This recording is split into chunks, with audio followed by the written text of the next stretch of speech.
So if you've seen my Cadisen C8180 video, you know that it's a great looking watch. For just over £60, it's incredible value, but there's one major flaw with it, and that was, it was nearly 46mm case size. It's quite a big boy. But literally, as I was editing that video, I thought I'd check on Cadisen again, see a few details, and guess what? Brand new release, 42mm case size. So I've got to get it. I literally then and then bought it, and so quickly it arrived. I don't know how they got it to me so quick. I think there's stock in Europe. So I'm in the UK. I got it within 4 days. It was incredible speed. So I received it today. Today is the 16th of September. As soon as I got it, I rushed out to my studio, my den, and I've recorded this content for you. So let's take a look and see how it compares to its big boy brother. And is this the one to get? Check it out.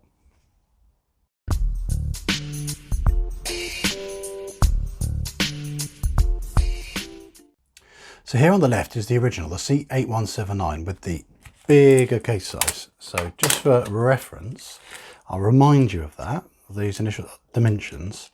So it's 45mm, give or take 0.2. So it's a big size, you know, and that was the issue, is the fact it was so big as well and long. So because these articulated end links here, if you add that into the mix, that's nearly 60mm, and that's me curving them slightly. So let's see what this is like. I've not done anything other than open the package and have a very, very quick look. So this is going to be as close as damn it to a first impressions video as well. So there's no address on there, so you won't be able to find me in my hidden layer. So that's the kind of the same box they comes in. So here we go. Nice lizard grain box still. And this is what you get. You get all the usual gump I never want to read. Polishing cloth. I've got so many of them, and here we are. Here it is. So I went for the blue dial just so it's a contrast when I show you in the comparison to this one. It's easy for you to just very clearly see the difference. Obviously not just with the size, but with the colours. So always comes one of these, stops it distorting when it's in the box if it moves around. So here it is. I'm just going to take all the plastic off, so bear with me. Oh, that took ages. Oh, I hate taking stickers off. So here we have it, guys. Let's get these two right next to each other.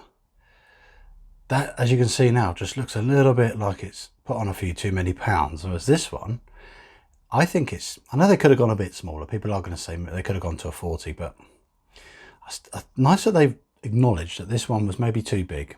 Well, they were going to release this one anyway, but I think they were getting a lot of feedback from reviews, etc. And just the power of hindsight, thinking, yeah, I think we made it a bit too big. And they very quickly addressed it by doing a good job of releasing this size. I've not measured the size of this case yet, so let's see if it is actually 42. So this is the moment of truth I've been waiting for. Yes, exactly, just under 41.8. And the thickness, 11.7. So the thickness is the same, as you can see. And like I said before, this with these articulated ends squished in, this was 58.6 long. Let's see how long this is. It's 56. So it's 2mm shorter in that respect. Now, I'll be putting this on my wrist in a minute, so you get to see how well it's going to fit someone with an average size wrist. Mine's a 7-inch wrist. And before I do that, let's get an idea of the weight. I've got Justy Gipas over here. So we know, just for reference, this has got all the links back in because I'm going to be eventually selling this one. 200 grams, and that's going to fit an 8 and a quarter inch wrist. So that's a heavy watch if you don't take any of the links out. Let's see how big this is without any of the links taken out. We've still got the butterfly clasp with the nice etching on there, but let's see how much this weighs. So 200 the other one, 178. So again, it's a heavy watch, but it's 22 grams less, which in this kind of scale of things is substantial, really, because we haven't taken any links out. So I will size this up for my wrist as well. But initially, let's check it out on my 7-inch wrist to see how well it's going to fit.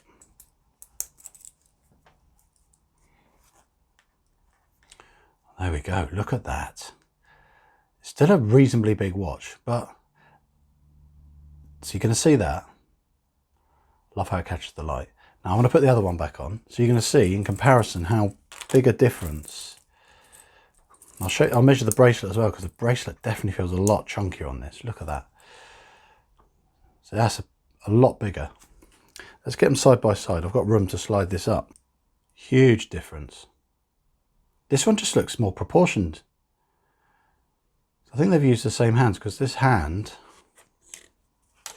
oops, comes right out to there, probably 3/4 of the way along the indices. And this one is probably halfway, so there's a little bit of difference. The hands are going to look a bit of a better proportion. So using the same hands, it's just going to work a bit better with the dial size. So let's measure the dial size. The dial size of this new one, so it's 32.6, and this one 34.3. So it's what you'd expect for those incremental changes in size. So I'm just going to pop these off again and measure the width of these bracelets, because I think that just by looking at them right now, there's a huge difference in width, but the eye can deceive, so bear with. So let's see how the width of here, it starts right up here. I won't include that articulating one. I'm going to start it from here, 24.2, so call it a 24 mil, down to, at the butterfly clasp, is 19.8. So remember, 24.2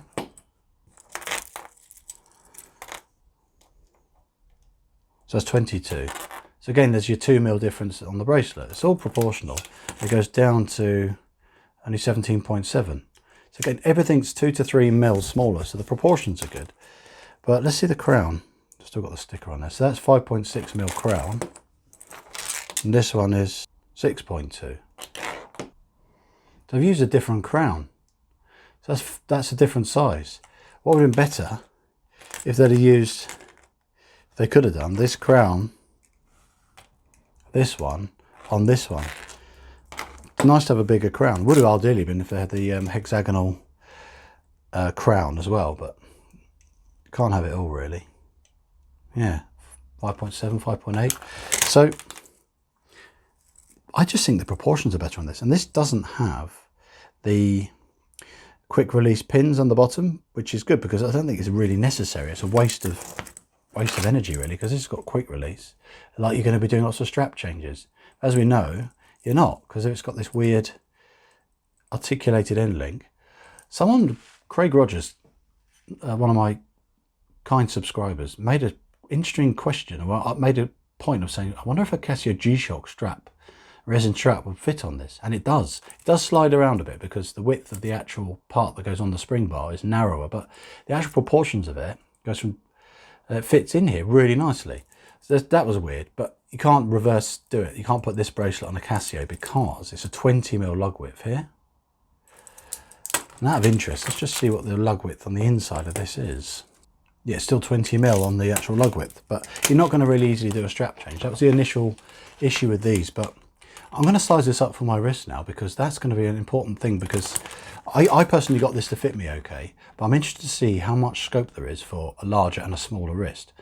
So let's see, with this, in my mind I already know it's going to fit up to maybe 8¼ inch wrist, with this large amount of scope on here. It doesn't go down much less than 7 inches. That's the downside. So let's see how well this fares up with sizing down. Yeah, so to get this to fit me with my 7-inch wrist, I only had to take out 2 links. So it's comfortable. It's not flapping around. It's great fit for 7-inch wrist. So let's count how many more links are left in there you could take out. So there's 2 more. You could take out this side, and then on this side there's another 1, 2, 3, 4. So still quite a bit of scope to go even smaller. Let's see how much this weighs now, because it was, it's about 178, What's it drop down to? What does Gipas tell us?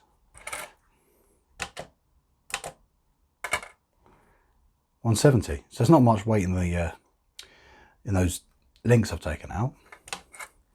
So you know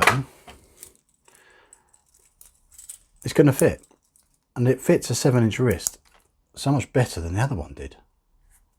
I just love this blue waffle design. Look at that. If you like this kind of design, to get this for just over £60 is fantastic. It's got all the same positives that the other one had, such as the styling, and the fit and finish for the money is extremely good. You get that lovely longitudinal brushing. It goes all the way through the bracelet. The bracelet, even though it looks sharp and edgy, I said like the other one, there's no really sharp edges anywhere actually on it. It doesn't feel like it's going to be uncomfortable. Polished butterfly clasp aspect there. Still got the Seiko NH35 movement, which is, we know, is reliable. This has got 100 meters water resist. They've changed the code name for this to the C8180. So they've bumped it up one, and it's got all the positives I like the other one, and it's taken away some of the negatives. I know it's got hard Lex crystal, which isn't like the best in terms of the other. A lot of other brands have sapphire for this price point as well. So I'm intrigued as to why they didn't put sapphire, because they put it in their C1032 model, which is even less than this. So I am surprised they haven't used it, but you know, we'll have to just cope with that. But the brushing everywhere on it is really neat. It's the usual Cadisen affair, really. It's got excellent finishing everywhere. So it looks like it's been finally like machined out of a big chunk of steel. You know, it's got that real rugged, mechanical look to it. And all the screw aspect. I know some people have made an accurate point. It's got a weird slot and the cutout bit in the middle, but the thing I like is the screws follow a sort of incremental rotation as they go around, so they follow the design of the bezel, and it's still got that lovely polished bezel edge. And I'm glad I went for the blue, because it's kind of got sunburst, as you see, it's got that sunburst effect and waffle. It's nice to have the two. So let's see if the loom's any good still. Yeah, exactly the same as you'd expect, really. Left one is the big one, right one is the smaller one. Yeah, it's not bad. So there you have it, guys. This has just been a quick video to show you, as best I can, the slight differences between the two and how they have managed to refine out the problem with this watch. It's still not perfect. It's still got, the crown isn't great, and the adjustability in the strap is not going to be perfect, but all the positives are still there. But they've taken one of the biggest negatives away, and that is the case size being just far too big. So that's where they have succeeded with this lovely looking watch. So well done, Cadisen. For maybe, I'm hoping it is, they've listened to the comments people have made and feedback from reviewers that it needed to be refined, just tweaked a bit, and they've got the size a lot better. So if you already like this watch, you're going to like it even more if you found the original size was just a bit too big for you. So it's very rare that this happens. So this is a result. I hope you've enjoyed this video. I've enjoyed being able to see this watch. I was so excited to see it come, and yeah, happy days. It's been a real pleasure. And if you've enjoyed this content, don't forget to like, comment and subscribe, and I'll see you in the next video. So bye for now.